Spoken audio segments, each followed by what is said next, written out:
안녕하세요. 느낌표 TV입니다. 오늘은 여성들의 필수품 스타킹에 대해서 알아볼까 합니다. 스타킹은 여성들이 치마를 입을 때면 꼭 필요한 제품으로 일상에서 흔히 볼 수 있죠. 그런데 원래 스타킹이 남성용이었다는 사실을 알고 계신가요? 이 뭔 개소리야! 네? 상상이 잘 안 가신다고요? 지금부터는 우리가 스타킹에 대해서 몰랐던 재미있는 10가지 사실들에 대해 알아보도록 하겠습니다. 1. 스타킹은 원래 남성용이었다. 스타킹이 처음 인류 역사에 등장한 것은 중세시대 무렵으로 알려져 있습니다.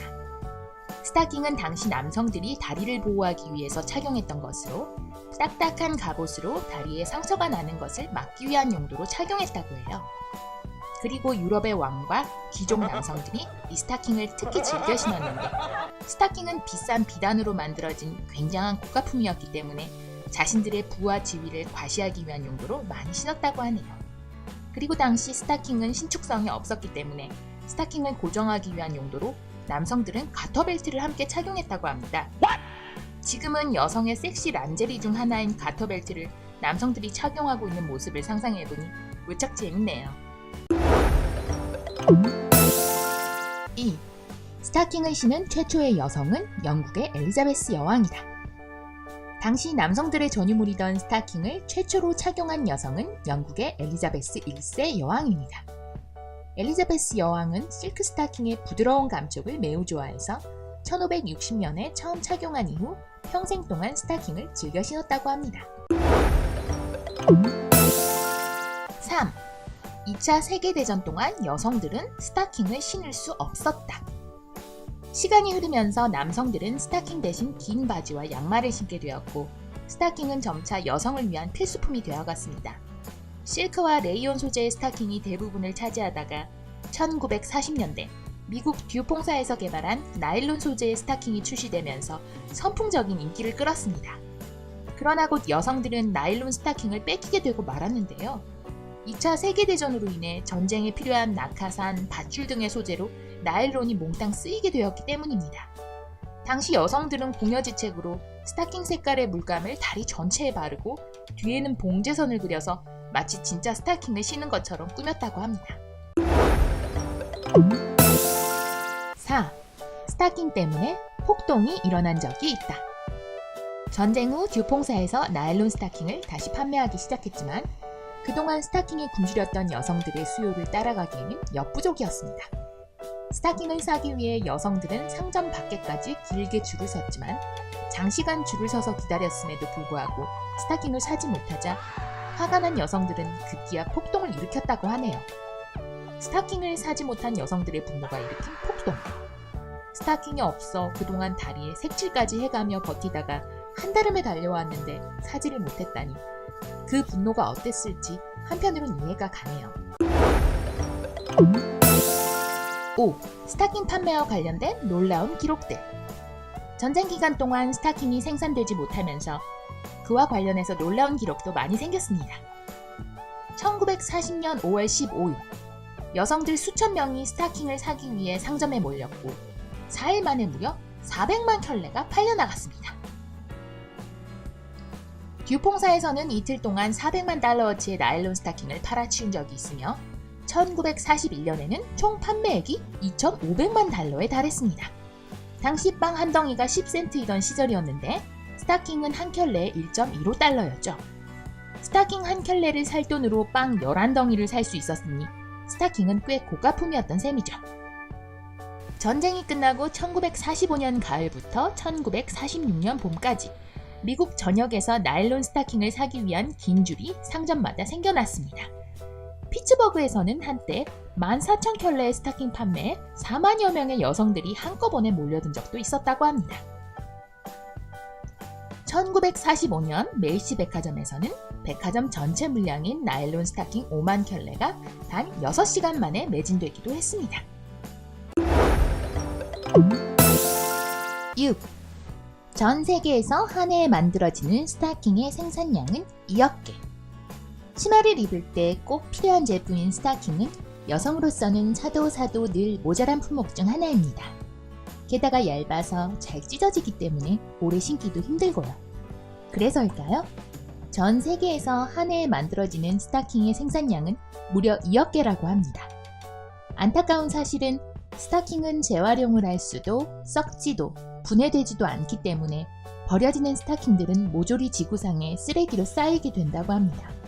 하루빨리 친환경적인 스타킹이 개발됐으면 좋겠네요.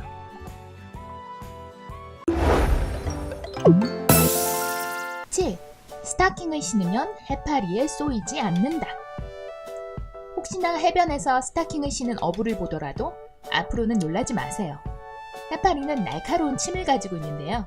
일부 해파리들은 침이 너무 짧아서 나일론 소재를 뚫을 수 없거나 혹은 인간의 맨살과 닿았을 때만 발사되는 침을 가지고 있다고 합니다. 스타킹은 얇고 부드러우며 착용감도 좋고 입었을 때 덥지도 않아서 해파리가 많은 바다에서 작업하는 어부들이 자주 입는다고 합니다. 참, 스타킹을 착용하면 거머리가 들러붙는 것도 방지할 수 있다고 하니 참고하세요. 8. 건강을 위해서 스타킹을 신는 사람들이 있다. 병원 근처에서 쉽게 볼 수 있는 의료기상, 혈압계, 체온계 등 여러 의료기기를 판매하고 있는 곳이죠. 이 의료기상에서 여러분은 스타킹을 살 수 있습니다. 바로 의료용 스타킹이라고 하는 것인데요. 혈전 방지용 스타킹이라고도 합니다. 심장에서 먼 곳일수록 혈액순환이 잘 안 되는데요. 특히 다리는 심장에서 제일 멀기 때문에 가장 취약한 곳 중 하나입니다. 혈관이 노화되면서 다리의 정맥들이 얇은 풍선처럼 늘어나고 이 늘어난 혈관에 혈액이 고이면서 다리가 붓고 심지어는 혈전이 생길 수 있습니다. 이런 질환을 소위 하지정맥류라고 하죠. 노인이 되면 다리 근육이 감소하고 혈관 탄력이 떨어지면서 노인성 하지부종에도 걸리기 쉽습니다. 이때 의료용으로 나온 스타킹을 신으면 스타킹이 다리를 압박하면서 혈전이나 부종을 예방해주는 것이죠. 수술 후 정맥류를 예방하기 위해서 일시적으로 착용하기도 합니다. 일반 스타킹과는 다르게 매우 두껍고 강한 탄력을 가지고 있어서 압박 스타킹이라고도 합니다. 압력이 제품마다 조금씩 다르므로 몸 상태에 맞춰 착용해야 하며 무턱대고 입다가는 오히려 병을 불러올 수도 있기 때문에 조심해야 합니다. 국내 의료용 스타킹의 가격은 평균 3만원에서 15만원 사이입니다. 9. 스타킹.